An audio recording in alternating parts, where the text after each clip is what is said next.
The streaming focus is interesting because actually they warned that in that fiscal first quarter of the next year might taper off a bit.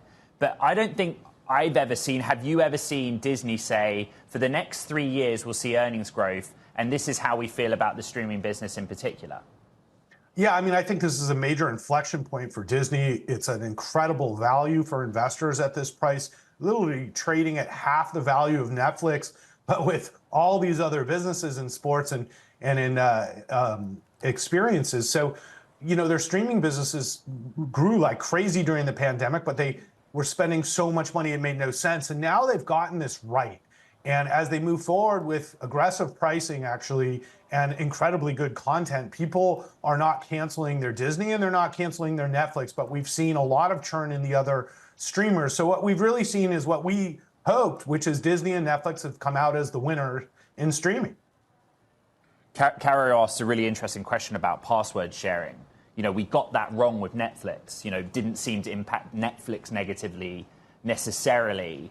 Do you just see Disney following the same arc? You know, Johnston kind of leans on this idea that they've not been at it very long in the streaming game, but they have grown quickly. Right. I mean, they grew much quicker than anybody would have guessed because of the pandemic. And they really just were not good at managing the cost side of the business. And they were making tons of content that they weren't releasing in theaters that was costing a fortune. And now getting the model right, like Moana 2, like I was watching Deadpool last night. Deadpool and Wolverine goes out in the theaters, that makes $1 billion. Then it goes on the streamer. Everybody want to watch the streamer. And that's what we're going to see with Moana 2 coming. And then we have Mustafa, which is Lion King 2 coming in December. And boy, this is going to drive, you know, not only keeping the people from churning on the streamer, but adding new subscribers who really just want to watch the movie, you know, and not have to pay for a la carte, you know.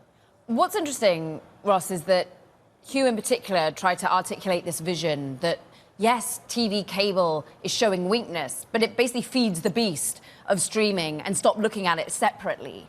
But there's also this element going forward that they've got to do something to change revenue operating profit in the different direction and start showing stabilization or at least growth once again. And that sort of can be said more broadly when you're thinking of Venue back on ice, when you're thinking of Venue Sports, the joint venture they were going to be doing with Fox and Warner Brothers. There are some stop-starts here. Well, yeah, and see, part of it is ESPN has this limitation because it's still, you know, tethered to cable for another year. And once that is done and you can actually get ESPN as a standalone app with real ESPN content without actually a cable subscription, that will open up opportunities for ESPN. They've just been unable to open.